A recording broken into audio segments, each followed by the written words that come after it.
Welcome everybody. We're talking about photography today. We got Sid Ceaser from New Hampshire here. He covers the East Coast. I cover the West Coast, and I cover pretty much anything I sit on massively. So, Sid, how are you, my friend? I'm hanging in there. I had a really crazy week with like my dad was in the ICU, and then my wife fell down the day before that, and she got all busted up, and it's a very stressful week. Lots of people in the hospital and all kinds of. Oh my goodness. Your dad okay? He's still in there. It's not COVID related, luckily. At first they thought he had a stroke, but then it's his COPD is acting up, and he's got fluid in his lungs, and he's just having a hard time. So they're keeping an eye on him. Yeah. But I did, on a good side, I did find something at the flea market last Sunday, and I wanted to share this with everybody because it's so cool. So it's a little Polaroid transistor radio, right? And it came free. I've got the box that it came with. And I think you bought a pack of film and it came with the pack of film. But the cool thing is it not only takes AA batteries, but get the back off here.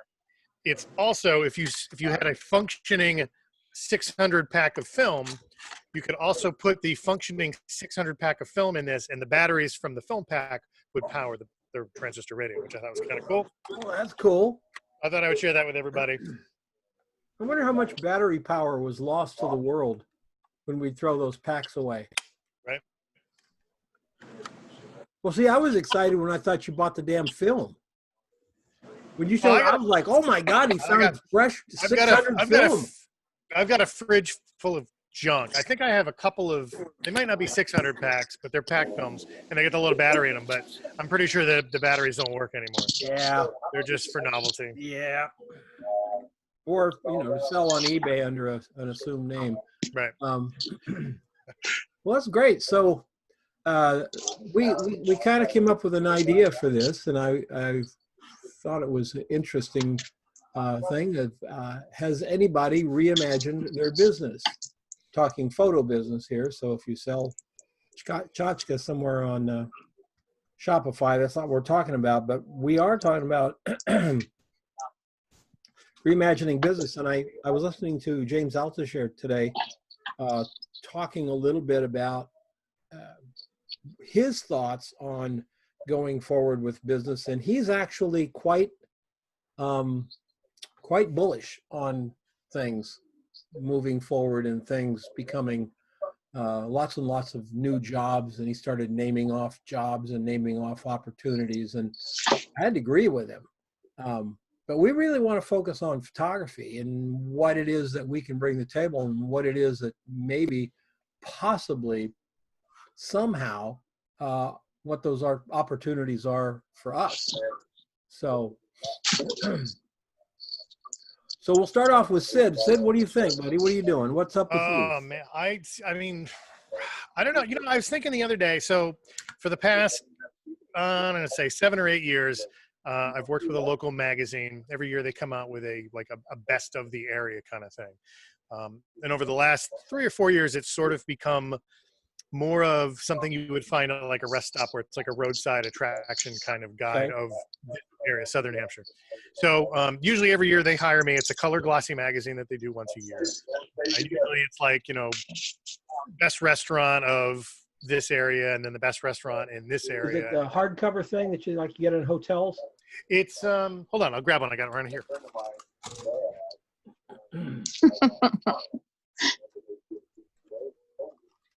So it's soft cover, Okay. and then usually it's all what do you call it? It's all it's like a voting system from people that read the magazine and stuff like that. So it's all community voting for their favorite places. So it's 198 cool things to do in New Hampshire. Yeah. In the last 3 or 4 years, they were looking for 200, but the best they could come up with was 198. For this year, yes. This year, I got it. Okay. Yeah. So it's kind of cool because they let me do basically anything for this magazine. So they call up some of the winning people and they say, Sid's going to be here on X day at X time. If if you have anything that you want to show off or whatever, have it present when he's there so he can photograph it. Otherwise, you're going to miss your opportunity.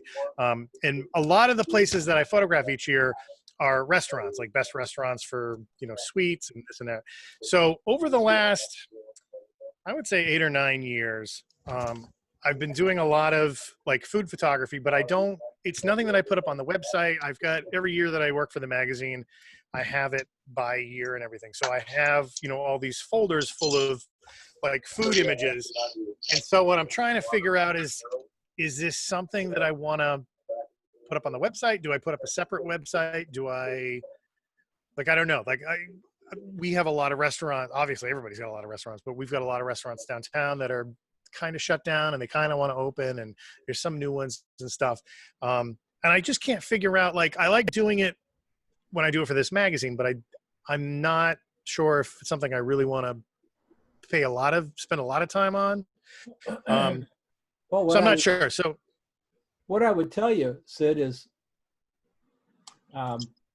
if you're good at it, you might rethink whether you want to do it or not. That being said, if you don't love it, you're competing with people who do love it. Yeah. And the people who get up every morning going, I can't wait to shoot food, I can't wait to shoot food, are going to eat your lunch at some point. Yep. We all have our passions. But that being said, you're mostly a people shooter, so you certainly could expand one more button for something that's not people. Yeah. Whether it's food or product or, on location, anything. And food on location might be a really good second thing for you to have, because while you're shooting chefs and maitre d's and wine sommeliers, etc., it's a natural extension to shoot the food, and it's a natural extension if you're a food shooter, a location food shooter, to shoot those people as well. So there's that to think of as well. But if you want to be a food photographer, that'd be a tough one if you just don't love it. Right. Adding it to your arsenal wouldn't be that tough. Would it feel out of place if I have it on my primary website? No, it's not at all. People, and then you've got this weird little food section. Well, how many different tabs do you have on your website for people? You've got music and... You got headshots, music, and then I have a section that's sort of etc. So I've got 3 tabs. No, you're fine. Okay. You're fine. Okay. What's the etc.? Is that more people? Yeah, more people, but it's assignment stuff, magazine stuff, anything that isn't specifically fit into headshots or bands and music. Well, and let me tell you something really, really seriously. You could jump into the food thing really strong because you got a ton of tear sheets. Yeah. Yeah. So, you could put up the food shots, and then in the corner, do a little insert, magazine shots. Yeah. Some of your local clients are going to know you shot them all for the same magazine. Most of your regional possibilities are not going to have a clue. To them, you're shooting for 50 different magazines if you got 50 different shots. If I grabbed a bunch of stuff and threw it in a Flickr set or something, could I show it to you guys and get your input just to see whether or not it feels like it's competent enough to go on a website? I think that's a great idea. Okay. I have an assignment for this week then. That's excellent. There you go. There you go. Let's see who else is here. Anybody? Let's find out. We'll go to the first responder type thing here. Is anybody here reimagined their business? I know some of you are just starting your business. Have you decided to change anything? Or are you moving different directions or adding to it, or what? Anybody? I know Keith Emmons just came down from a retail store to that.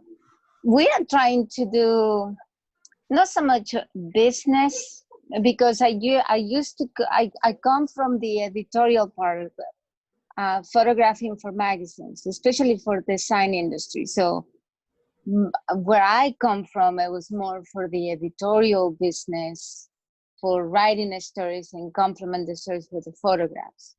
Right. And just recently, just started with you with the product photography that was totally out of my comfort zone, and Sure.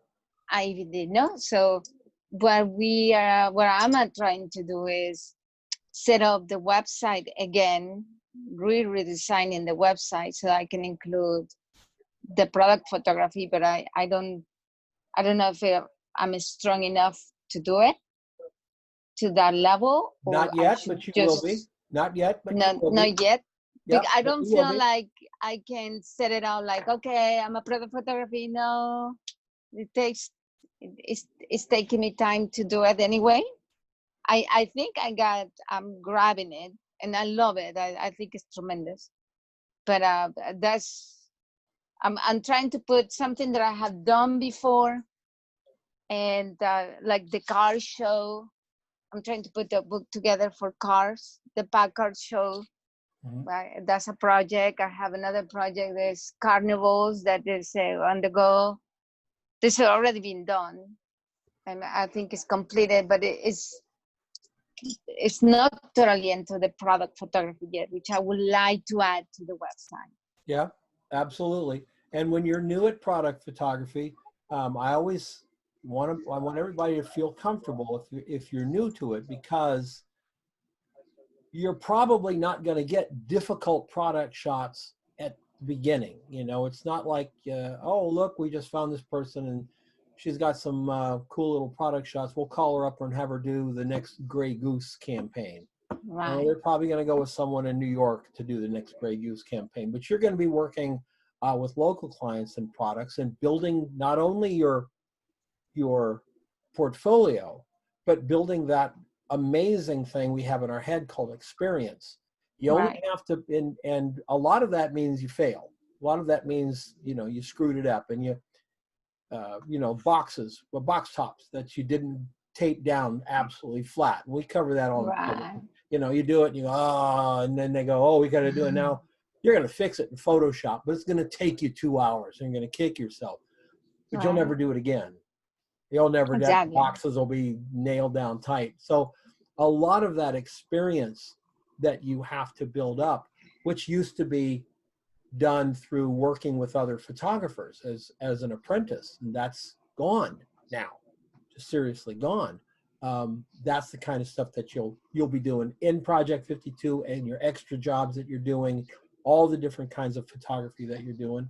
Mm-hmm. But you know, and Sid, one other thing, I think from a business standpoint, you need to have a non-people oriented portfolio, whether it's Okay. food, product, something, because shooting people for the next 6 months is going to be dicey and Yeah. tricky. We don't know. We don't have a clue. The government steps back in and says, now you've got to, you know, you got to mask up no matter where you are indoors. We have no idea Yep. where Right. that's going to go. So as a cash flow proposition, I think you need to be able to shoot some inanimate objects, and you do it well. So Okay. Yeah.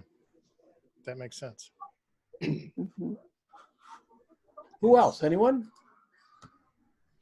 Well, me being new to it, you know, to product photography, haven't been in the food industry for 13 years. You know, I know chefs around my area, but with COVID, you know, I feel like Leslie Nielsen in Airplane. I picked the wrong week to quit drinking. You know, it's difficult. I've talked to a number of my friends out there, and they're not letting anybody do any shoots. And then I went out and had lunch with one of my restaurant friends today, and he said that there's a company here in Kansas City. I can't remember the name. It was like Menu Friendly or something like that. Gives him 2 photo shoots a year that they do complete menu, and they charge him. Well, this last one, he said it was like 6 shots for $89. Yeah, well, that's not your client. No. No. No. One of And I'm not sure yet. You know, I haven't gone far enough to, exactly see where my client is yet. Well, psychologically, when you hear something like that, it really hits you hard. It's like, oh shit, I can't compete with that. And the answer is no, of course not. Why? You don't even want to. But a Right. client who thinks so little of their food as to hire somebody for $89, you know, Oh, and the that's pictures fine. are terrible. I Yeah. mean, Oh, I Of can course they imagine. For $86, huh? I picked them They probably apart shooting just with from the what I've, iPhone. yeah, and that's what they look like. But yeah, well, I've seen some unbelievable stuff with iPhones. But these, the lighting was terrible. They were, parts of the shot was out of focus. If I'm just picking them Okay. apart just with what I've learned If in you- budget 52. Exactly. if you only value your work at $89 for 2 hours of work, if that's all you value, you're not very good at it. Right. Anyone who's good at it has experience, time involved, lots of hard effort, failure after failure after failure that you learn from and everything. You're not going to do it for $89. Now, one of the things that's very interesting is, what's it called? Grubhub and Uber Eats and all of those things. They used to shoot all the restaurants for really, really peanuts. And I don't know if you guys are aware of that, but that's one of the places that Judy started shooting, Mhm. was one of those meal delivery places. And I mean, she rocked it. I mean, she would be on location for 45 days and just simply shoot from 9 o'clock in the morning till 9 o'clock at night, just pumping out stuff 7 days a week. Dropping Not very much money per image at all, but, and I don't know who she shot for, NDA, but they got really, really good photographs for their menus. Well, those places have stopped sending photographers and not doing it anymore. They've eliminated that part. That means all of the businesses that got photographs, Judy's photographs, in Washington, D.C., San Francisco, Seattle, where else was she? Chicago.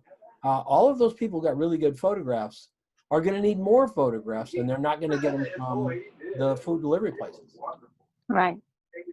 And so that means they're going to have to come to you, and they're going to be shocked at your pricing, but they really need good stuff. Somebody has a radio on, and it's coming in here. Somebody have a radio or something? I don't know who it is. I can't tell, but Is it me? I am in a room where next door they're talking. Is that what you hear? But I have the headphones. You should be yeah, able I to shouldn't. hear. Unless I don't think it's that. It sounded like a. I don't Steve, know. we can No, hear you. We can hear you. We can hear what's happening in your room. You can? Put it on mute. Why? You could just hit You have mute. to mute, Oh, mute because yourself. I'm in. Yeah. Okay, there you go.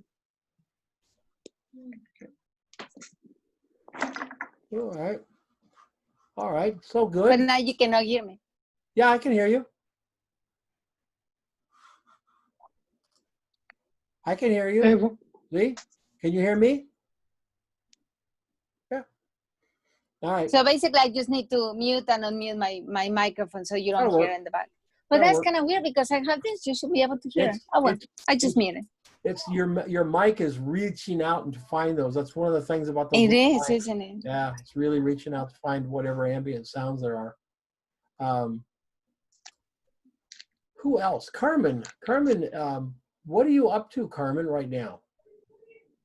I'm still trying to catch up with all the work you give us. Oh, With finding clients. I wouldn't say that I'm reimagining. I'm just okay. trying to stay afloat.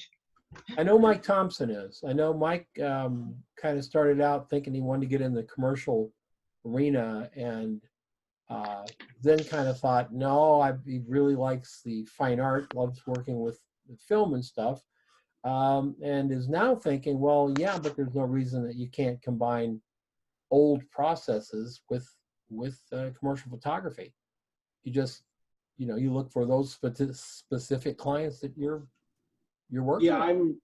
I'm really, after talking to you, just trying to stay focused on the primary goal is the fine art, get the website up, get a bunch of articles written so that I have stuff to populate on at least a weekly basis in journal, email, those sorts of things, to start building my 1,000 raving fans. And if commissions come my way, I'm not going to turn them down, but I'm not actively seeking them simply because, well, I have a job, and and to focus on seeking paid work and doing the art and my regular job and the family, I found there's a certain point where I spread myself way too thin. So we're trying to stay right down the center. Excellent. Sid, anybody up on the East Coast there? Anybody up there making any major changes that you're aware of? Let me think. I haven't seen anything yet.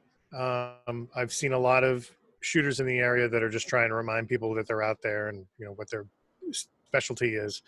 But I haven't seen anybody that's sort of like done a 180 as far as changing what they shoot. Or I have noticed that the ones that seem to be doing a lot of work are the guys that have studios. I follow Yankee Magazine a lot, and they're always doing behind the scenes. There's a guy down in Massachusetts that does all of their like product work and their food work. And they're always reposting his behind the scenes shots of, like, oh, we're doing this food thing here and we're doing this thing. But I haven't seen anybody that's really changing what they're shooting. I think it's just a lot of people that are trying to figure out how to remind people that they exist and what the things are that they shoot. And, like, okay, now that you kind of are walking around outside and you need a haircut, and let's get a headshot after you get a haircut done. And, but I haven't seen anybody, sort of change what they shoot because of this new normal kind of thing. The three genres that I have seen that have kept people busy are, number one, food. Yep. I know several food shooters that are shooting. I mean, they've got jobs lined up. They're finishing off jobs and shooting. The other is product.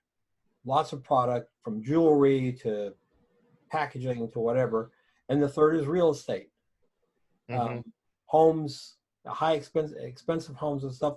The photographers that I've seen not working are fashion, portrait, a lot of portrait stuff, and I guess I would call it the travel / lifestyle shoots. I mean, some of those shoots were enormous with personnel.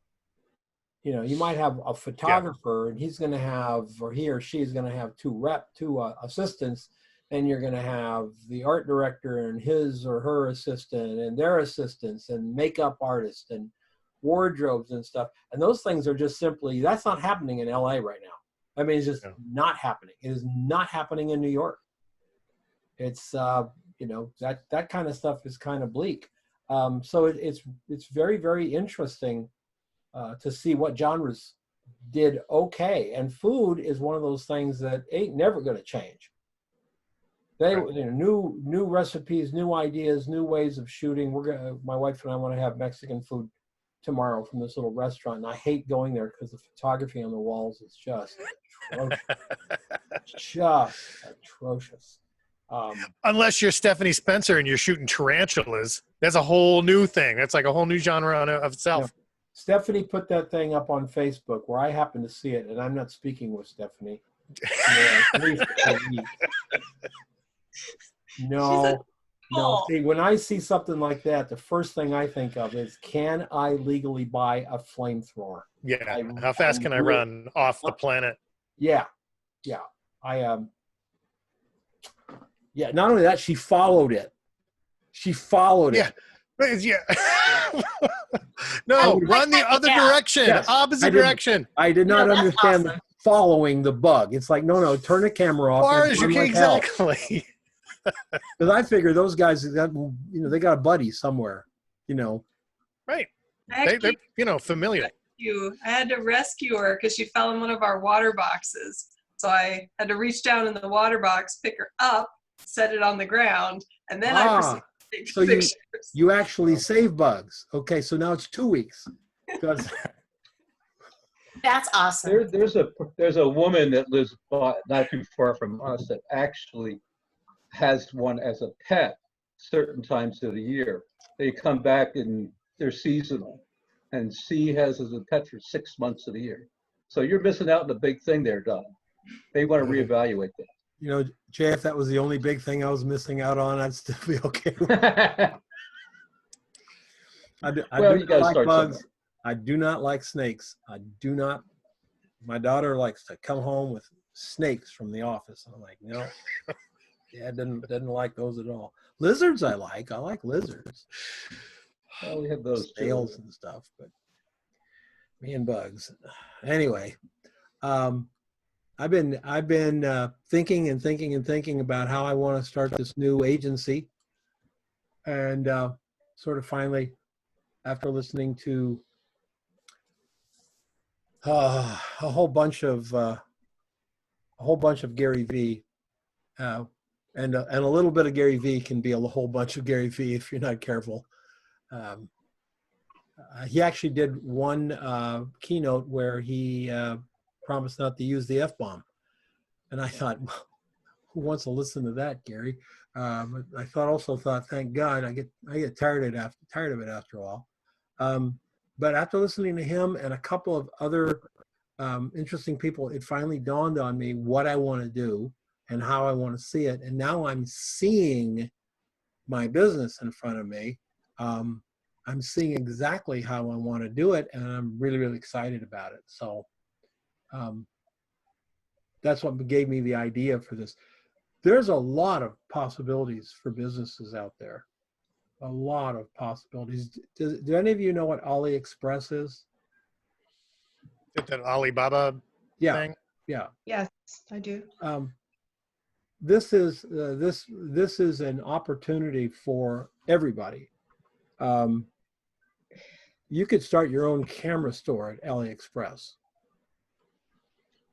and market it 2 hours a day or an hour a day, and have a place where income comes in from, without having to buy cameras and lights to sell. You just hook up with the sellers there at Alibaba, and they drop ship. When you think of shooting, have you thought of being able to present to your clients a COVID-friendly shoot? Mm-hmm. One of the guests that Altucher had on is a former Navy SEAL, big strapping SEAL, and he has fallen in the romance novel arena. And because there are no romance novels written about the military, they're always pirates or, that type of thing. And he is writing about the military, but he wrote a thriller. He's writing a thriller. He's writing the thriller. They've already sold the movie rights to it because it takes place on an aircraft carrier, and there's rarely more than 3 people in the scene. And Hollywood is calling this a pandemic-friendly movie. And so it was one of those things that hit me like a ton of bricks. How do we go out and tell our clients we can do pandemic-friendly photography? Maybe you want a group shot of all your insurance agents, shaking, standing there, and they've got their briefcases and all that kind of stuff. Great. I just saw So Fong did that shot. She shot everybody separately, put it together, and you can't tell. That's a pandemic-friendly people shoot. How it's. I don't have all the answers. I'm just saying that there's possibilities out there to redo it. Doug called me this week and shared a job that he did, which was redoing another photographer who decided he was going to be a director. And the video was, beyond poor. And the client was very angry because this young person said they were a director and they didn't know how to direct at all.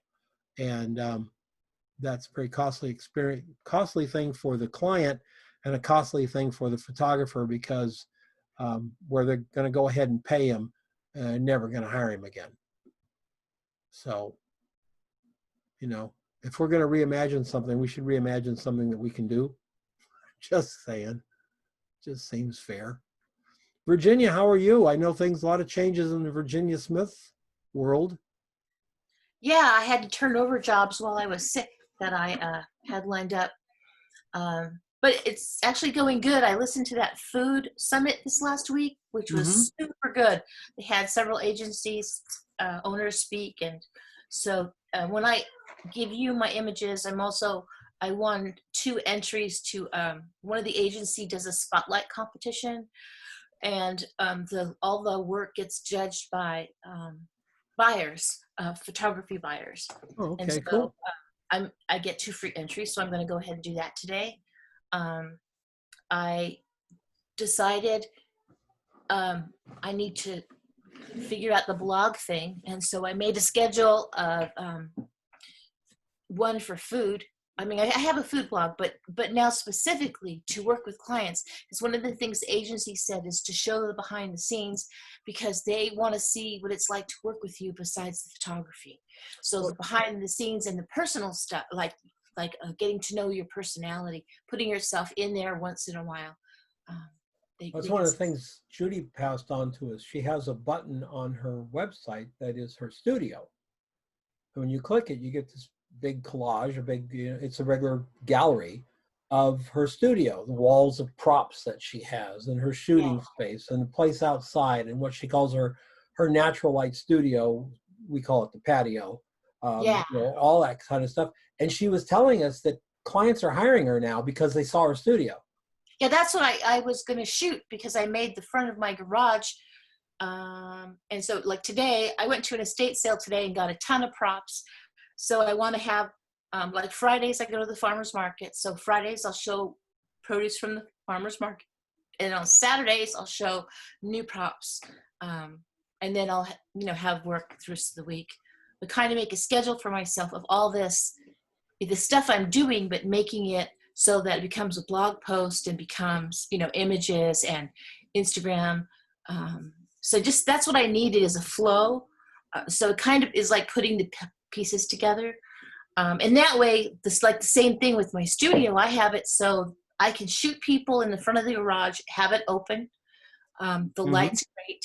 And then I'm, I can distance myself. And then that's also, because branding photography is big in Temecula, where people want shots of themselves and then shots of their product and that kind of thing. And then another thing I'm doing is for an interior designer, I'm going to shoot some mood boards for her. To all her samples, she's going to give me all of her samples, and then I'm just going to assemble mood boards. And then that way she has content. Using mood boards with your client is one of the number one things right now that'll set you apart. Even if it's just simple, just a simple 4 or 6 shot mood board. Well, for her, she uses the mood boards to get her clients. So I'm creating mood boards for her. And then one of the stylists I took an online class for, she does product photography for brands in New York and all of that. And so while the pandemic was going on, she did these online classes. And so she said she does mood boards with products, plates and color themes and all of that. And that's how she gets her clients. She takes it one day and she shows in her stories the mood boards she creates. That's excellent. I'm taking one of those little classes over at Domestika. I thought it would be interesting. It's professional photography with an iPhone, or professional photography for brand something. The young lady in there uses her iPhone really well. I mean, she's very good photographer. She also shoots DSLR and everything. But the interesting thing is, whenever she shoots, she uses a mood board, because she's also a designer, so she's used to it. So she uses a mood board with her clients, and her mood boards are very nice. Pinterest, they look a little bit Pinterest. They look a little bit funky, but she does them as PDFs, foldable, like pages in PDFs, so the client can print them out if they want, or they can look at them online. But really, really nice. Color schemes, shooting locations, etc.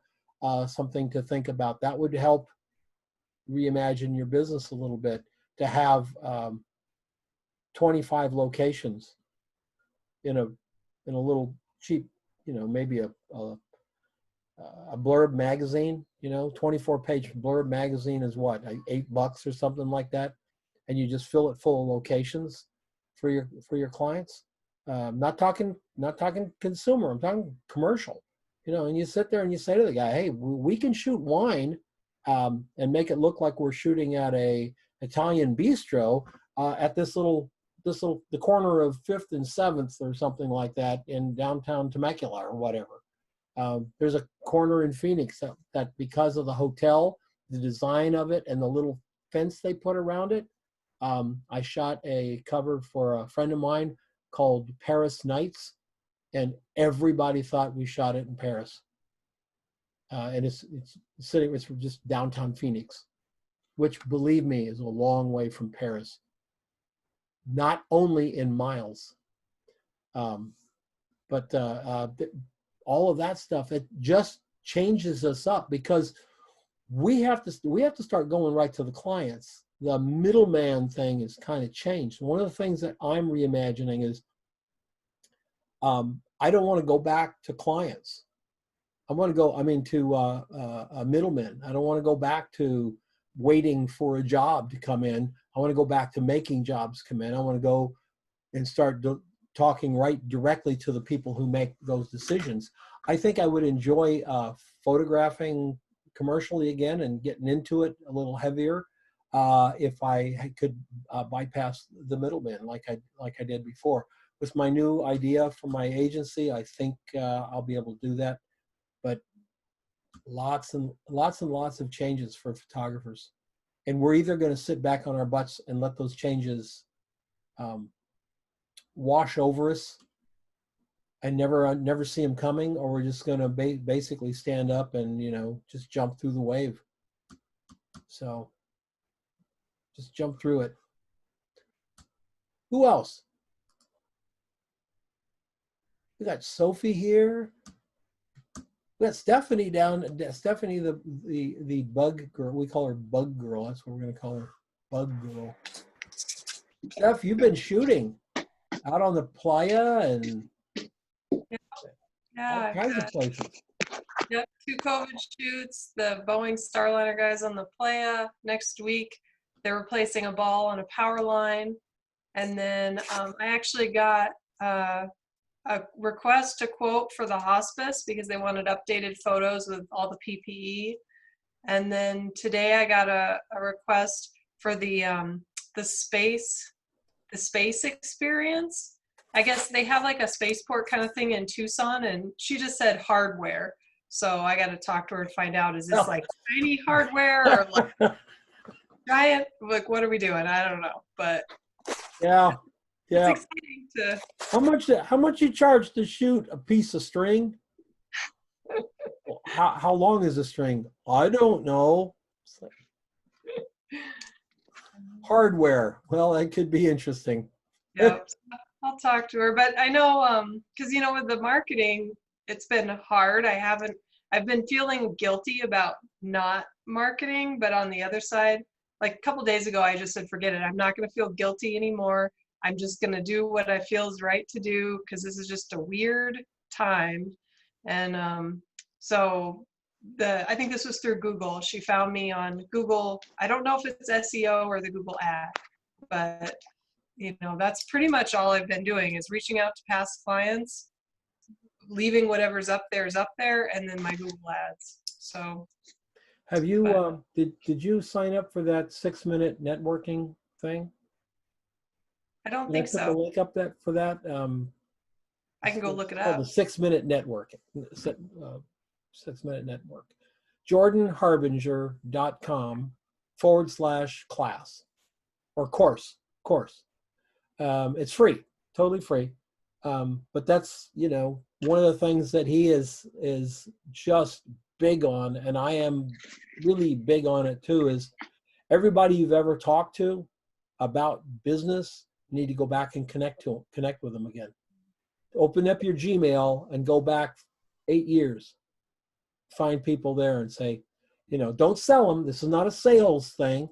This is a how to build your network thing. This is a, hey, Bob, haven't talked to you in a while. Yeah, 8 years. Yeah, but haven't talked to you in a while. Here's what I'm doing. Boom, boom, boom. How are you? I hope everything's good. This is a time when people want connection because they're sitting at home.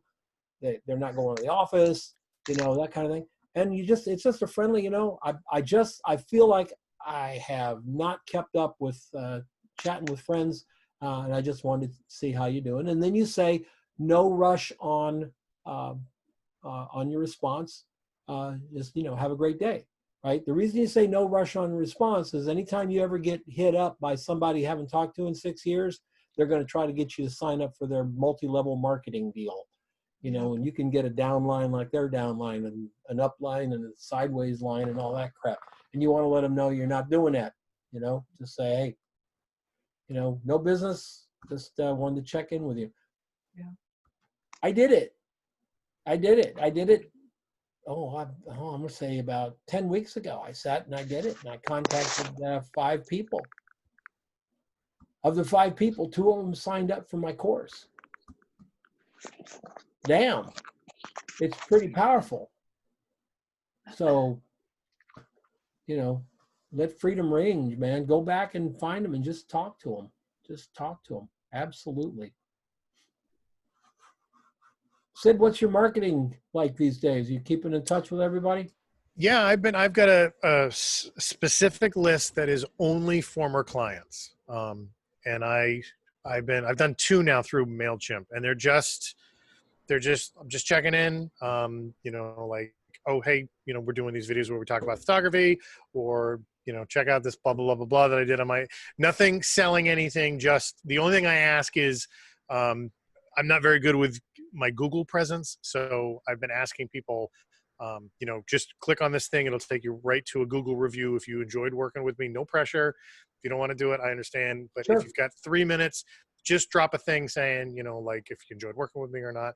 So the last one actually worked. I had 2, before I sent that out, I had 2 reviews, and I've got 13 now. So that's not a bad, so that's not a bad thing just for, just shooting an email. And I try to make it because I hate being sold to. So I know exactly what it feels like. So I just try to be like, hey, this is what's going on. Here's the thing I did with the puppets about washing your hands and blah, blah, blah, blah. Just things that they click on and they can watch and be entertained. And then they can be like, oh yeah, that guy's still alive. Let's I want to know what he's up to. Especially we don't like being sold to from an old quote friend that popped into our lives after 7 years, that Right. type of thing. Nobody likes that. So, do you have on your email a little thing at the bottom that says, hey, if you know anybody who would like to get this email, forward it? No, I don't. Yeah, actually. that's big. That's really, really big. Really, really big. And then a little subscribe button down there too. So if you're not subscribed, click here and sign up. And man, oh man, you get some people that forward that on, and you can see your numbers go pretty far, pretty fast. So, all right. Carla McMahon. Carla is out there in the wilds of South Africa. How are you doing, Carla? I'm fine, thank you. And you? Good. Very good. How are things with the restaurant? Oh, not good. No, we've opened our restaurant just for breakfast and lunch because no restaurants no alcohol is banned here completely again. So we can't serve alcohol. So we don't, in our little wine valley, no one's going to come eat dinner without a glass of wine. So we're not serving dinner, and a lot of restaurants are also not open because of it. So, but the takeaways are open and doing well, and I've had a few takeaway restaurant shoots as well, which has been great. Very good. Yeah. Very good. You're getting calls for jobs too, right? Yeah. I've got a couple of jobs. Yes. That's very good. Couple of product photography, all like small startup businesses and with no budgets, but it's fun. I enjoy it, and a lot of them I do at home in my studio, so that's great. And the restaurants as well, also small budgets, but it's good experience, and gets me out. Everybody that we all look up to and everybody who's making the really big bucks started out with budgets that were tiny, Exactly. Yeah. if non-existent at all. Every single one of them. One of the things that really frosts me is when I hear a professional photographer say, "I've never shot for free," and I think, yeah, you're lying through your teeth. I'm sorry, you have, and we all know you have. Everyone has. Sometimes you just got to do what you got to do. So, well, good. I'm glad things are working out. Mr. Keith. Cool. Mr. Keith in Dallas. Oh, hello. How you doing? Pretty good. I'm right now. I'm going through listening to this and looking for images for your book. So. Okay. Very good. Yeah, that's what I'm doing right now. So. Just kind of trying to figure out this whole COVID thing and when things are going to start moving and stuff again, and watching what. I mean, it's pretty much everything's kind of come to a standstill here, unless like you got your own studio and then have customers you've worked with before. But yeah, trying to figure out how to get started with this, it's going to be. I don't know. Right now, I don't know how to do. I don't know how to do with that. Yeah, it's some of the people who've got studios and have got legacy clients and like that, they're seeing some action because people are starting to get back into it. That's true, but a lot of them are sitting on their hands too. Yeah. The highly leveraged, very expensive photographers are not necessarily the ones working right now.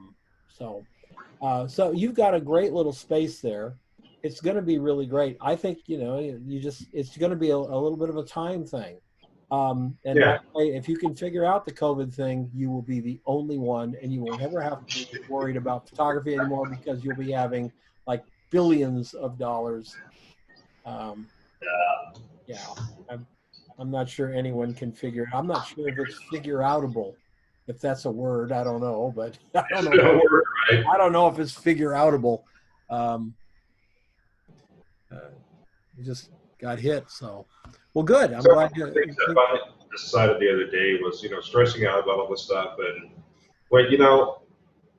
I'm not giving myself enough time to just sit and play. No agenda. Okay. No, nothing. Just sit down and play. So I ordered some inks. Okay. Yeah. So I figured I'd start playing around with like ink photography, just let it go from there. Let the ink drip down into like a aquarium or something, or yeah, right. Yeah. So why not? Why not?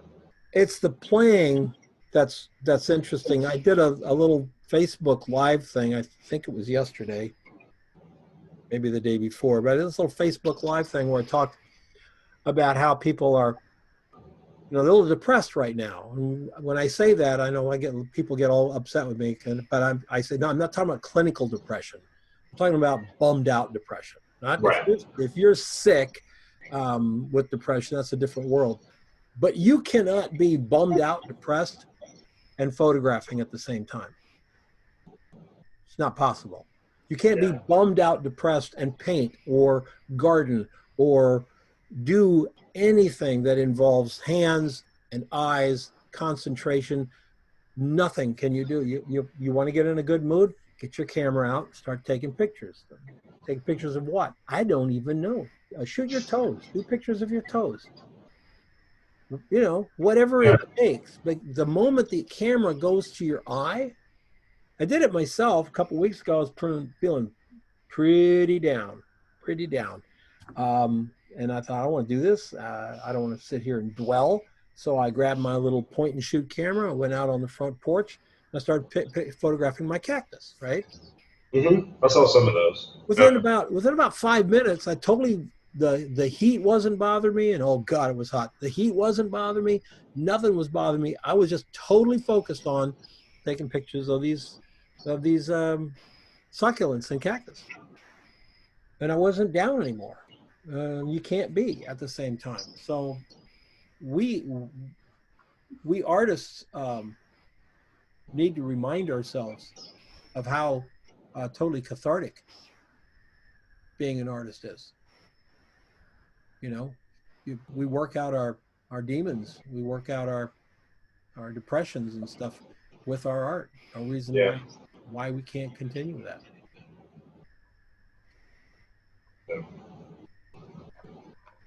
I want to say hi to Rainey Mills. Hi, Rainey. How are you? Hi, Don. I'm doing good. Good, good. Yeah, just hanging out, listening to what everybody's got to say. I don't have a lot to say because I'm not really up and running as far as business-wise. So I need to focus more on that. Well, you know what's kind of interesting right now, Rainey, is that I like what James Altucher says, and that is, he says, let's forget the new normal and all those kinds of terms. This really is a giant reset. It's like somebody reached behind us and, you know, hit the, you know, restart button, you know, and we're all booting up. So wherever you felt you were competitively before March, you're fairly evened out now. Because a lot of people, it's almost like we're all starting over. Yeah. So no, you know, today is not the best time to start a business, by the way. You know that, right? Yeah. Today, and this is the truth. Today is not the best time. You know when the best time to start a business is? 10 years ago. Yeah. Today is the second best time to start a business. Or you can wait another 10 years. So, you know, there's never going to be, I can remember going through, you know, because I'm old, I can remember going through the cycles and they'll go, oh, you can't start a business this time of year. Oh man, this is a bad time. There's way too many photographers. Let me write that down. Yeah. You know, there's too many photographers. Okay. Then 4 years later, you go, well, I'm going to do it now. They go, there's nobody doing any photography now. Oh, okay, I'll write that down. It's like, wait a minute. 4 years ago, there were too many photographers. Now there's no photographers. Like, when is it going to be that point where they go, well, you know what? I think we need one more guy. Never going to happen. So jump in. Uber was started during a recession. Airbnb was started during a recession. So, and at last, I heard they were doing fairly well. Just saying. Well, I do appreciate all the guidance and stuff that you guys provide here. It's definitely worthwhile. Well, good. Good. All right, Sid, what do you want to close with? Hey, what do you want to do next week? You want to talk about personal projects next week? Yeah, I don't know. What do you guys want to do? Everybody speak up. That guy scares me, Sid. That guy how can he be? He's not scary. Look, he is. I think, you know what? I think everybody needs to go out and get a puppet version of themselves, because you can't have a bad day when you have a puppet version of yourself. Like, I am a puppet version of myself. Right. I could totally see that. So, you know, it's funny. Like, you were talking, was it Virginia? She was talking about blogging and all that kind of stuff. Like, a majority of the clients that I get, one of the things that they always say is they were on my blog and they saw, you know, something, the puppet thing, or that's cool. Like, yeah. I see it. And the reason why I do that so much is, one, I want them to get a sense of who I am.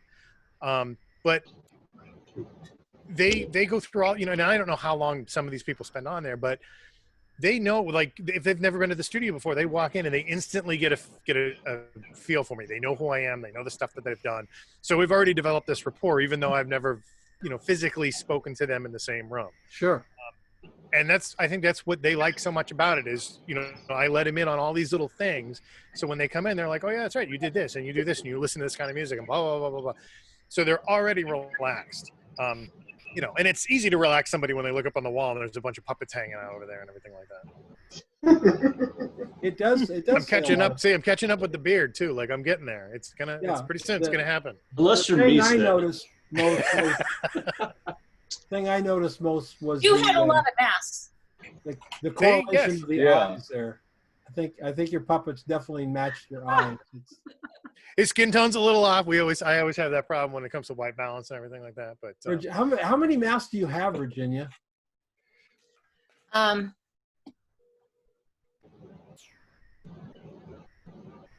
on mute. Yeah, you went to mute, Virginia. 25. Every year I buy one from a lady in Eastern Europe who makes these handmade paper mache masks of animals that are creepy. And I've pretty much, every model I've ever met has had her picture taken in some kind of ballet-ish dancer outfit with a mask on.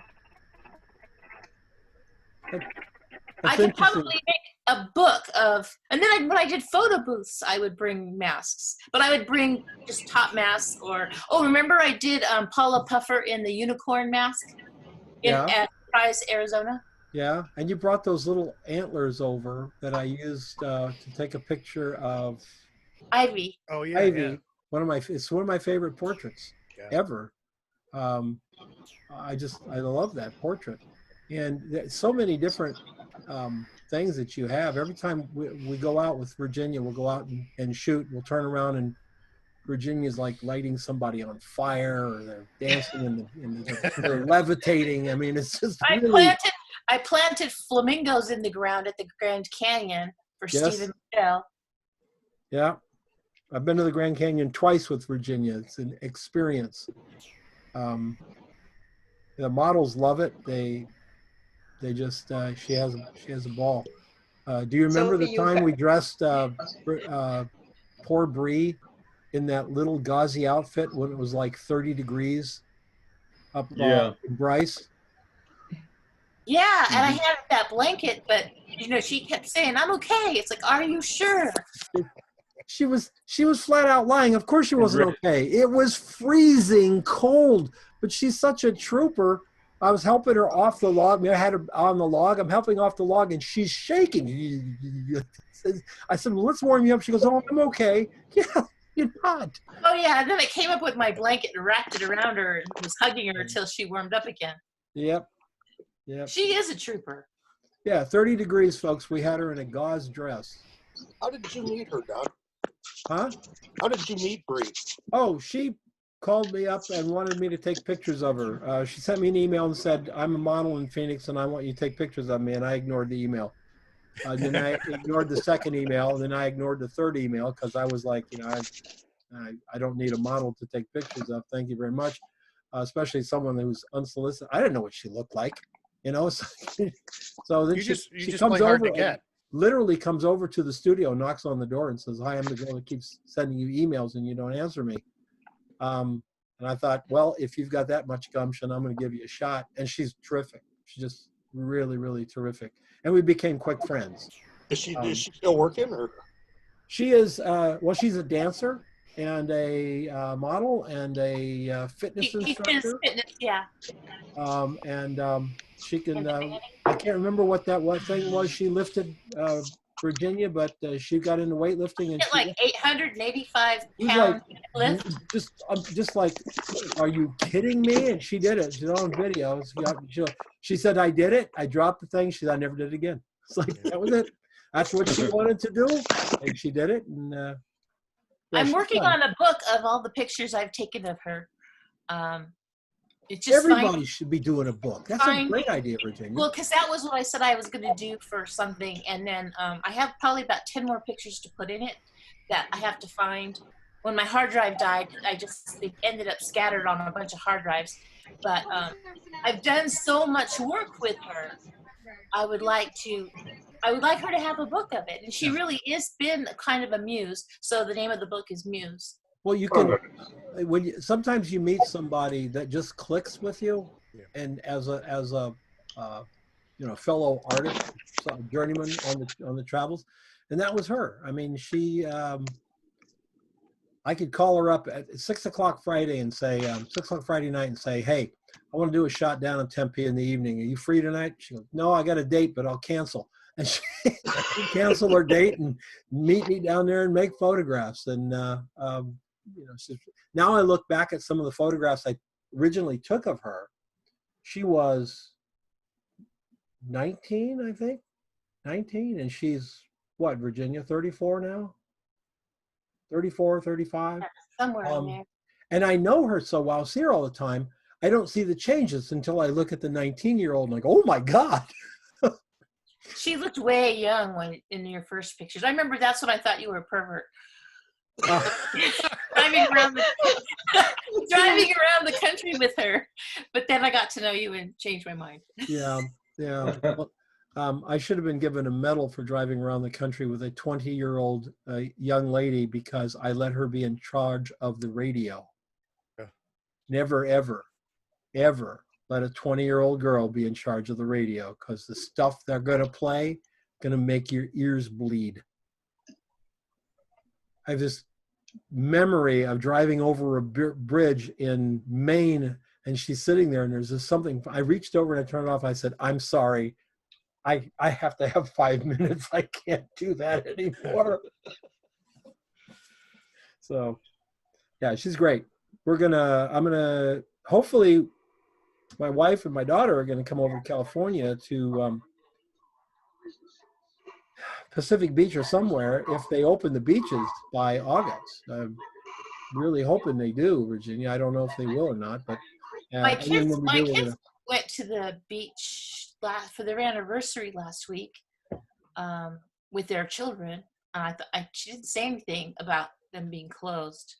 But what's a good idea there is to rent like one of those Airbnbs or something on the water, or one of the hotels that has their own beach. Yeah, that's what we're looking at. We're looking at one in south of Newport. Is it Laguna Beach? I think it's Laguna Beach. And it's right on the water, and they have their own beach. But they basically said, I already booked it. They said, just stay in touch with us because the rules change, all the time.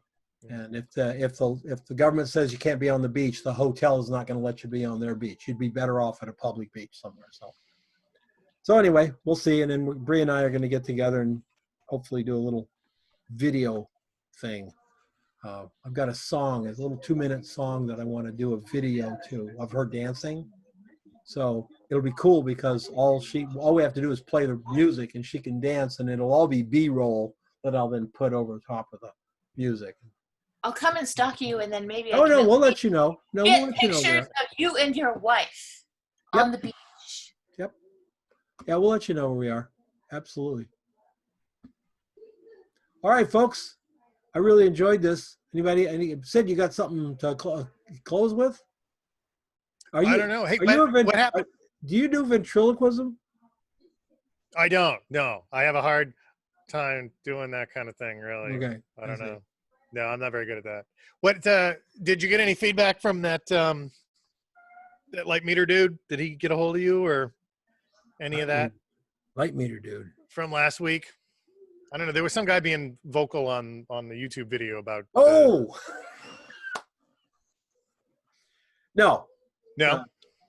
No, light meter guy. He was, I went and listened to what we said. We certainly weren't attacking Carl in any way, nor would we attack Carl. He's a great guy and a great teacher. No. But just because you're a great guy and a great teacher doesn't mean that everything comes out of your mouth is, unassailable. And I just thought that was a bad thing for him to say. And I expressed to him that I said, there's a difference between saying, I don't use a meter, here's why, and you shouldn't use a meter. There's a world in between that. So, because I think you should until you don't need one. Yeah, no, nobody else. So we're okay. Carl hasn't sent out a hit squad yet. I don't think he will. On that note, folks, everybody have a great, great weekend. I hope you have a fabulous weekend, and we will see you next time. Take care. Thank you. Bye. Bye.